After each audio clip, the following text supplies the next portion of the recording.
habíamos llegado, gracias, habíamos llegado hasta el Mercosur. Habíamos terminado con el Mercosur, habíamos dado el inicio de la integración latinoamericana con la LALC, vimos la división de la salida del Pacto Andino de la LALC y la conformación del Pacto Andino con su posterior Comunidad Andina de Naciones. Vimos la LADI, que era en cierto modo el paraguas normativo de la integración regional, y derivamos en el Mercosur. Cuando hablamos de ALADI, yo les hablé de un principio que tiene la ALADI, que es el principio de convergencia, que por ahí Delfina preguntaba qué significaba o cómo podían asociarse los países en cuanto a su profundidad o en cuanto a su cantidad de anexiones o el tipo de integración que iban a desarrollar o el modelo de integración que iban a desarrollar. Bueno, entonces yo en un momento le dije a Delfina que, y creo que Pedro también había preguntado, o no me acuerdo quién, que habíamos hablado de un proceso de integración que había resultado de ese principio de convergencia, que era el proceso de la UNASUR. UNASUR, que fue un bloque, digo fue porque terminó en el 2018, no es que terminó, pero queda residualmente desde el 2018, que es un bloque de integración latinoamericana que se dio por la convergencia, precisamente esos principios de la LADI, entre el Pacto Andino, luego Comunidad Andina de Naciones, y el Mercosur. Entonces, la UNASUR fue un bloque de integración latinoamericana que surge como resultado de este principio de convergencia de la LADI. Ahí lo tenemos en la pantalla.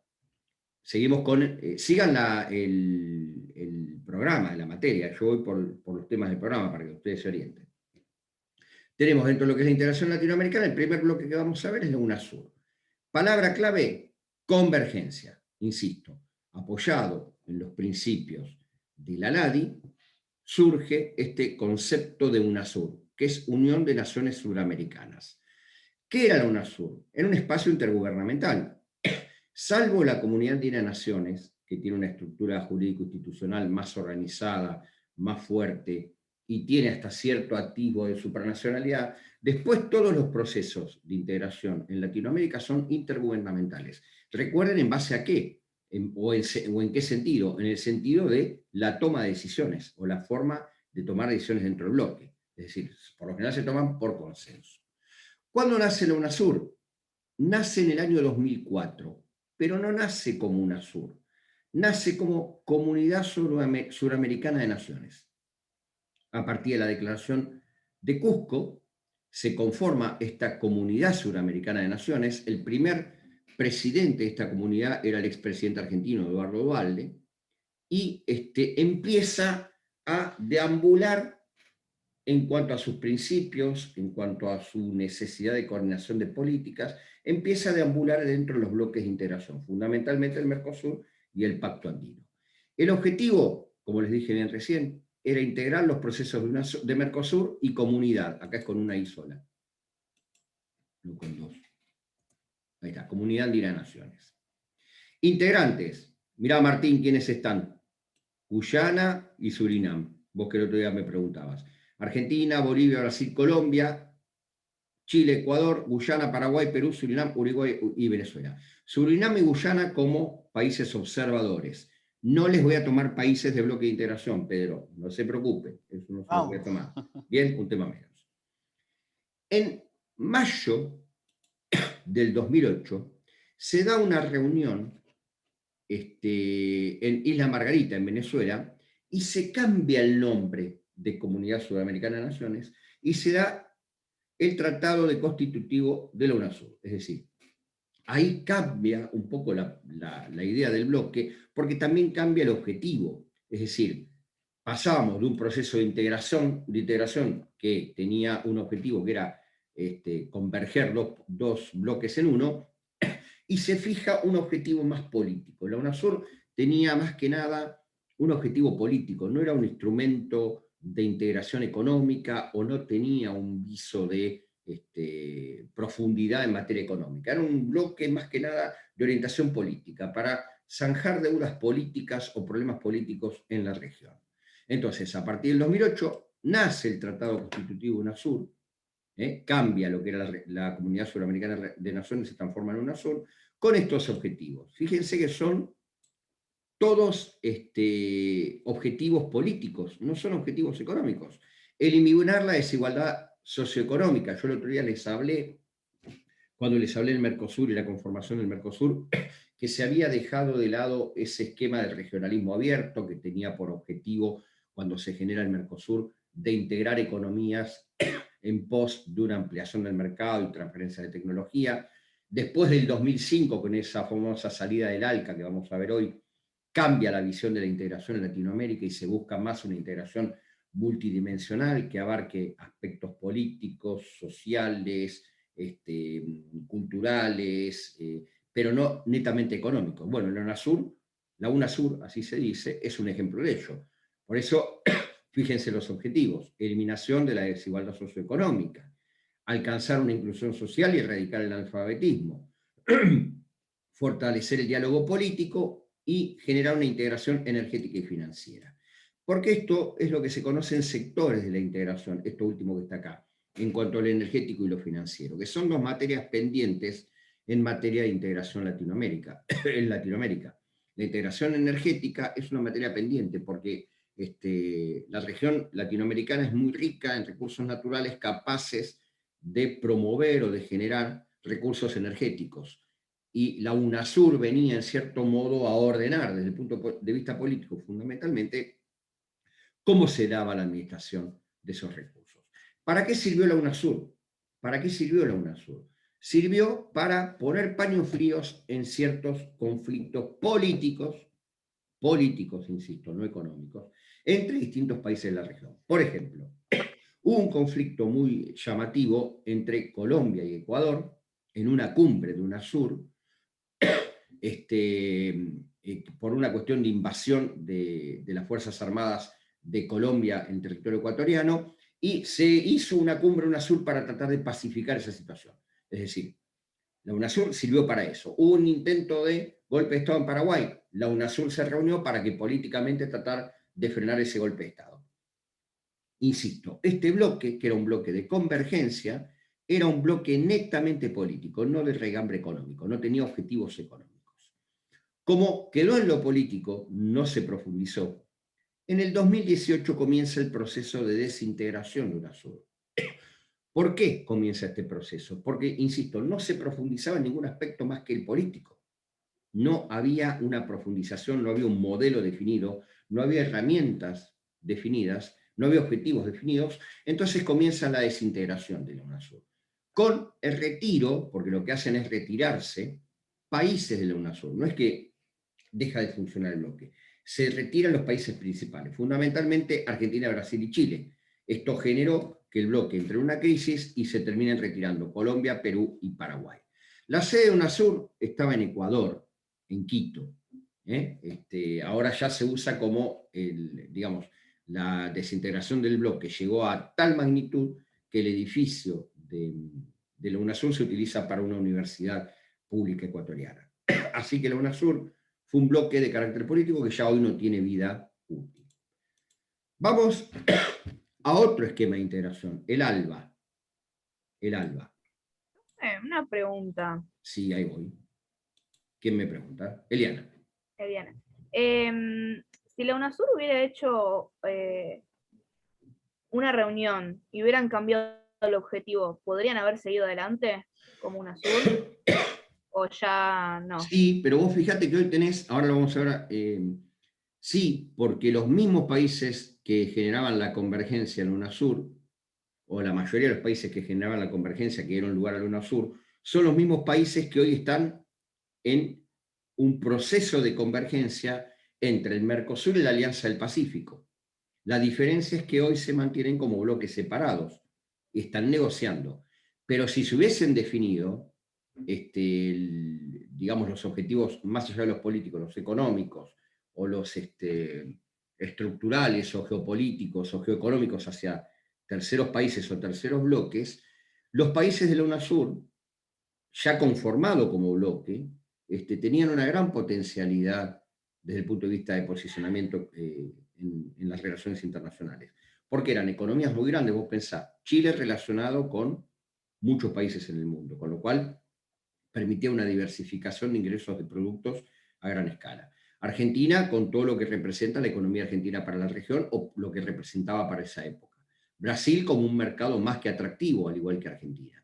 Venezuela como exportador de petróleo en aquel momento. Y así, Colombia, Ecuador, Perú, era un bloque que si hubiese profundizado o se hubiese mantenido, hubiese modificado sus objetivos, tenía un potencial tremendo. El problema, que es lo mismo que pasa hoy y sobre todo se ve mucho en Latinoamérica, es el problema ideológico. Como no hay una constancia en las ideologías de los gobiernos de los países que conforman los bloques de integración y permanentemente están cambiando el rumbo, y la UNASUR era netamente político, esos cambios ideológicos terminaron derivando en la desintegración del bloque. Pero respondiendo a tu pregunta, Eliana, de haberse reformulado, porque llamémoslo de esta manera, de haberse reformulado los objetivos de la UNASUR, en el sentido de profundizar el bloque, de buscar un norte económico o de integración más geopolítica con una mira hacia relaciones internacionales, de expansión productiva y de expansión de diversificación de productos, el bloque hubiese funcionado. El problema es que se quedó eso, se quedó en el aspecto político y no varió más que eso. Lo mismo pasa con este que vamos a ver ahora, que es el ALBA.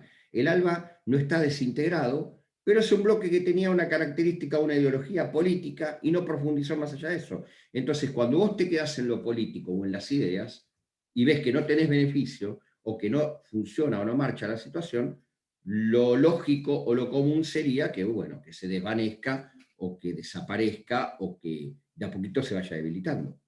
¿Se entendió, Eliana?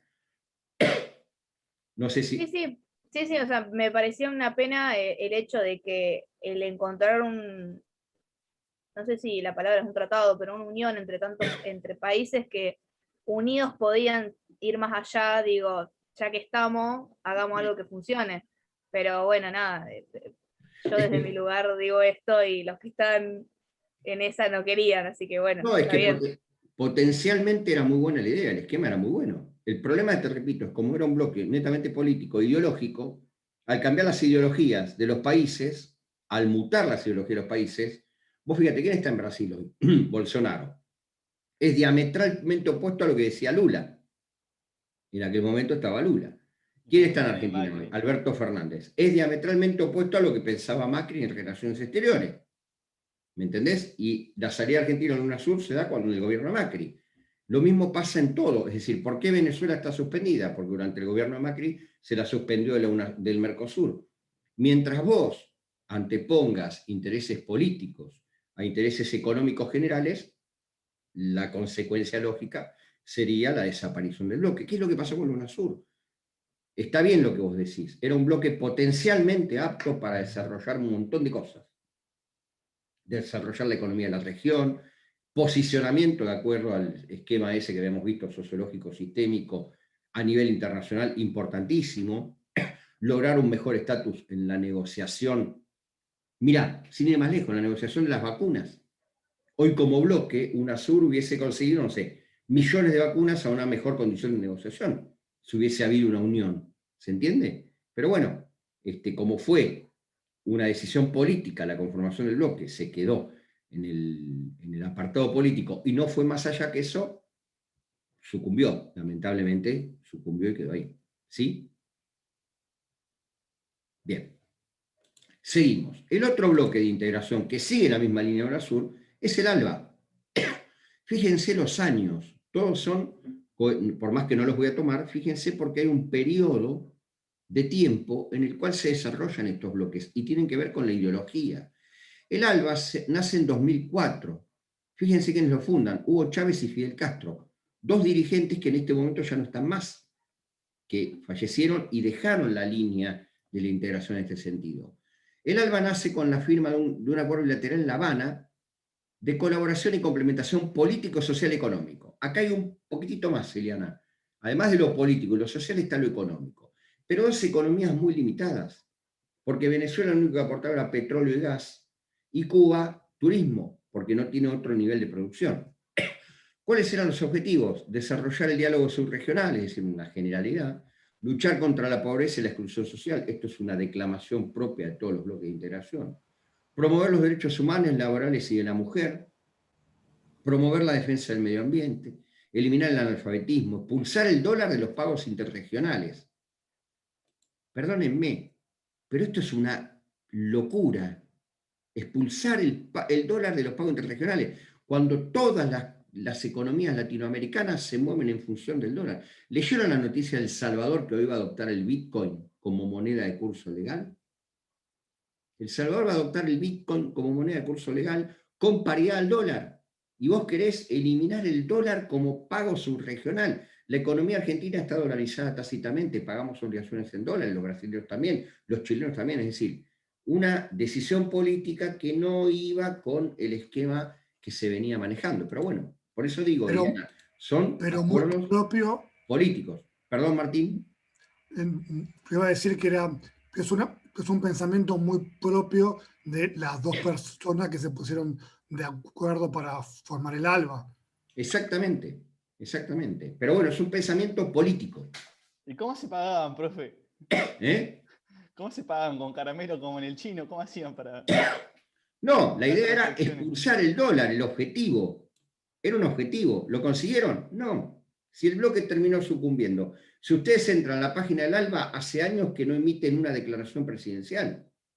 Porque son bloques, insisto, son bloques eminentemente políticos, que al no tener objetivos graduales para ampliar en función de los mismos objetivos, desde el punto de vista económico, de la integración económica, del tránsito de personas, del favorecimiento de inversiones, de los traslados de capital, tienden a sucumbir.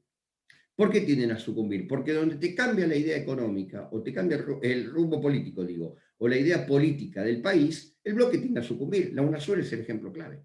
Y acá pasa exactamente lo mismo. Los líderes que llevaban adelante este proceso, Hugo Chávez y Fidel Castro, ya no están. Y después se le suba Bolivia. Y Bolivia, con Evo Morales, ya está, ya fue. Entonces, del punto de vista político, sucumbieron. Pero fueron parte del proceso integracionista. Es decir, los tenemos que ver porque, mal que mal, fueron consecuencia de los procesos integracionistas. Por más que hoy no tengan fuerza, por más que hoy no tengan decisión, o por más que hoy no tengan un impulso a nivel económico en la región. ¿Por qué te reís, Pedro? ¿Qué te causa gracia? No, me quedé pensando cómo hacían para pagarse entre ellos si no usaban el dólar. O sea, se No, dan caramelos. no, muy fácil. Trasladaban mercancías, abrían el mercado y se trasladaban mercancías. Y después se ajustaban. Fíjate vos, impulsar el ajuste estructural del Fondo Monetario Internacional, el Banco Mundial, las reglas de Organización Mundial de Comercio, que socavan las bases de apoyo social y político según el ALBA-TCP. El ALBA-TCP, esto que está acá, TCP, es Tratado de Comercio de los Pueblos. Tratado de Comercio de los Pueblos, porque después se incorporó en la nomenclatura ALBA-TCP. Pasó de llamarse ALBA a ALBA-TCP, porque era una idea después medianamente comercialista. Países miembros, a ver, están acá. Venezuela, Cuba, Bolivia, Nicaragua, Ecuador, Antigua y Barbuda, Dominica, Granada, San Cristóbal, Nieves, San Vicente y las Granadinas y Santa Lucía. Es decir, Faltamos países nosotros, con muy profe. poco para brindar.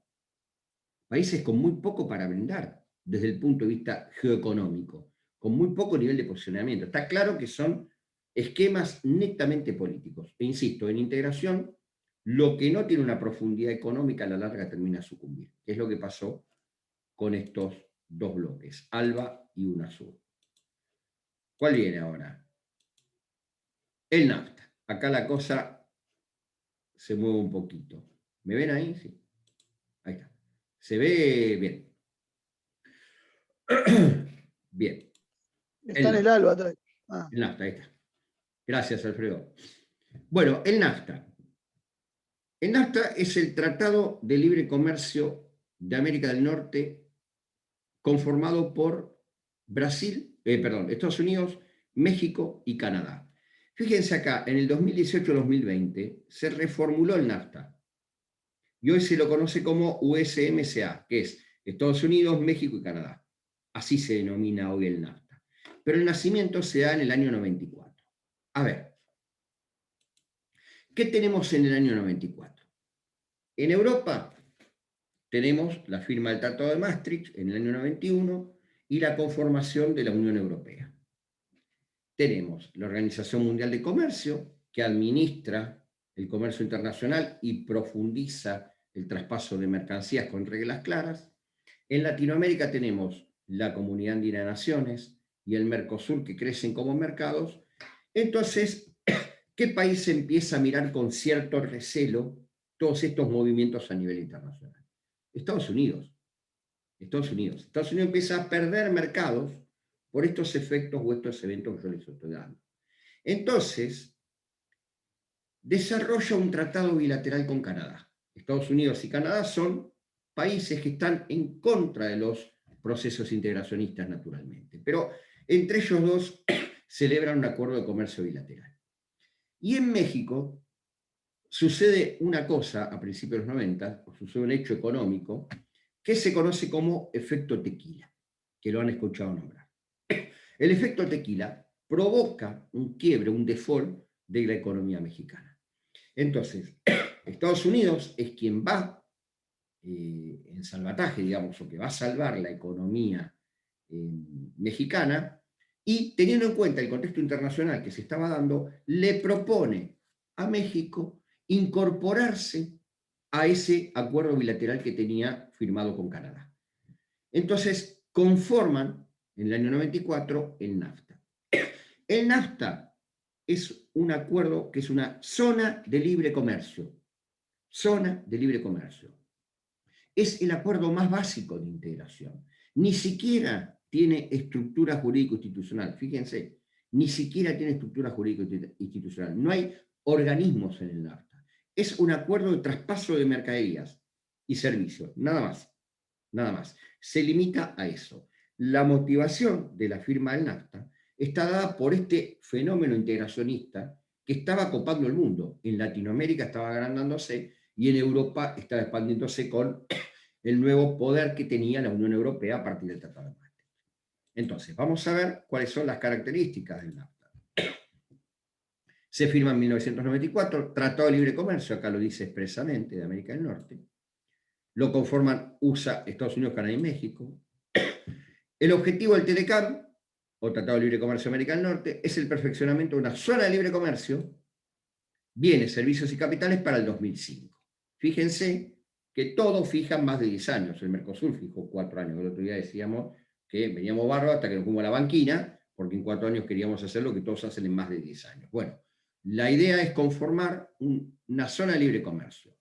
Dentro de ese objeto se busca promover las condiciones para una competencia justa. Si hay algo que defienden los norteamericanos, y si hay algo que defienden los canadienses, y que son pioneros en este tema, es la competencia. Es decir, los tipos, o los países, mejor dicho, las economías, son defensoras a ultranza de la libre competencia.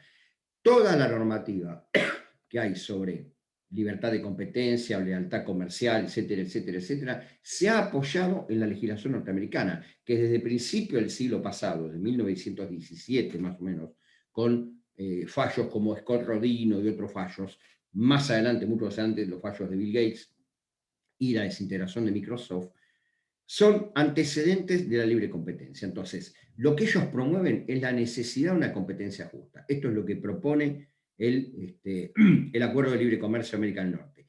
Y lo que da esta competencia justa es precisamente el establecimiento de reglas claras para que el mercado se amplíe y el comercio fluya. En un mercado con competencia justa y con reglas claras, la perfección o el perfeccionamiento de la zona de libre comercio es perfectamente viable y aceptable. El segundo objetivo es incrementar las oportunidades de inversión entre los 3 países, proporcionar la protección adecuada a los derechos de propiedad intelectual. ¿Por qué no quieren destrabar las patentes en materia de vacunas? ¿Por qué no quieren destrabar las patentes en materia de vacunas? Bueno, acá se lo estoy diciendo, protección adecuada de derechos de propiedad intelectual. Hoy, las patentes farmacéuticas, no solo de las vacunas contra el COVID, de cualquier patente farmacéutica, están protegidas por la legislación internacional y por la legislación nacional de los países. ¿Por qué tarda entre 1986 y 1994 conformarse la Organización Mundial de Comercio? Porque la discusión sobre el tema patente fue lo que obstaculizó la firma del Tratado de Marrakech que genera la Organización Mundial de Comercio. Porque hay una lucha de los países poderosos o una presión de los países poderosos como Estados Unidos de establecer protección sobre los derechos de propiedad intelectual. Acá incluimos las patentes de inversión. Ven que no veo nada. Patentes de inversión. Establecer procedimientos eficaces para la aplicación del TLC. No hay estructura institucional, insisto, el NAFTA es un acuerdo básico de libre comercio. Fomentar la cooperación trilateral, regional y multilateral, entre otros. Después vamos a ver esto cuando veamos el ALCA. Eliminar barreras al comercio entre Canadá, México y Estados Unidos, estimulando el desarrollo económico, esto es relativo, y dando a cada país signatario igual acceso a sus respectivos mercados. Es decir, de todos estos elementos, lo que surge es que el bloque es un bloque netamente comercial. Fíjate, Eliana, que no hay nada sobre voluntad política. No hay nada sobre decisión política. Y el NAFTA, que nace en 1994, a pesar del paso de los años y a pesar de no profundizar en materias políticas, mereció una reformulación en 2018. Pedro, levantaste la mano, para que no te veo. Sí, profe, no, te iba a preguntar por qué México no progresó, no mejoró, si en teoría con el libre comercio debería haber mejorado su economía. ¿En qué no progresó México? Económicamente. ¿Y vos crees que no progresó? Sí, pero tampoco es que está tan bien, o sea, por lo que tenía entendido yo es que cuando un país se abría con las grandes potencias, se abría mucho más fácil la posibilidad de progreso y como que no se ve que haya progresado a gran escala. Yo te hago una pregunta, o les hago una pregunta. ¿Qué pasa si México denuncia el tratado o se retira del Tratado de América del Norte? No sé. ¿Cuál sería el Deja de principal tener, efecto? no deja de tener el libre comercio con los otros dos países. Más allá de eso, ¿cuál sería el primer efecto que recibe México si deja el Tratado de América del Norte? Se retira la inversión y se bajan las Bien, ¿de exportaciones quién?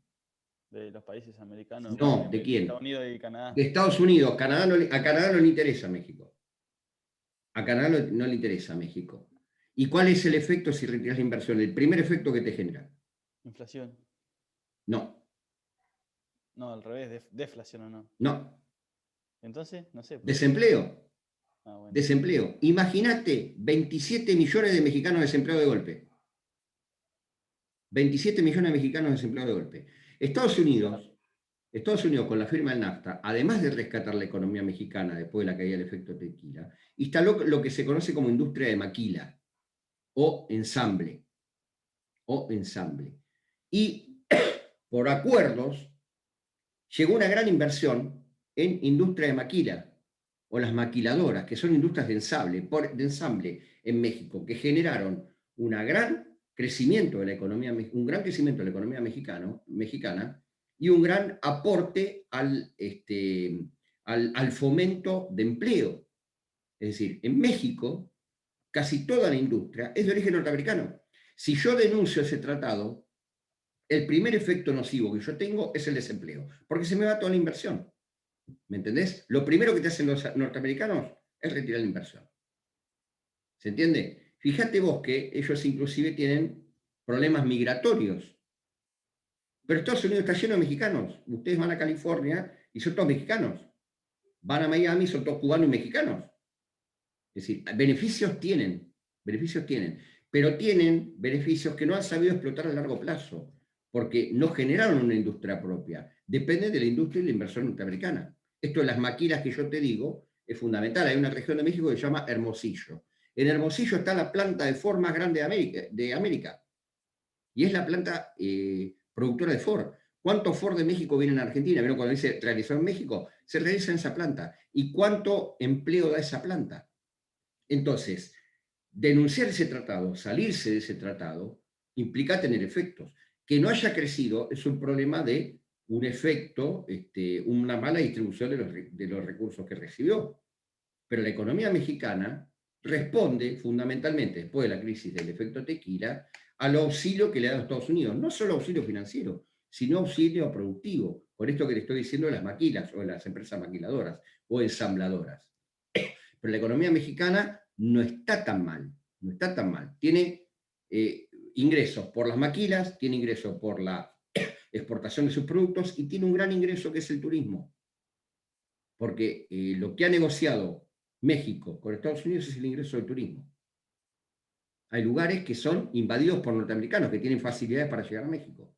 Cancún, Playa del Carmen, Acapulco, son lugares de recepción de americanos que tienen beneficios para ingresar a México. O sea que algún beneficio tiene. Después, cómo distribuís vos tus recursos internamente ya es otra cuestión. Pero el gran problema es que si vos denunciás este Tratado de América del Norte y te retirás, el efecto inmediato es la caída de tu economía y una generación de desempleo tremendo. Queda menos de un minuto, son y 46. Y 55 nos encontramos de nuevo. ¿Les parece? Bueno. Listo, profe, gracias. Y hagan todas las Dale. preguntas que necesiten. Nos vemos en 10 minutos. Cambio el cuadro, Sofía.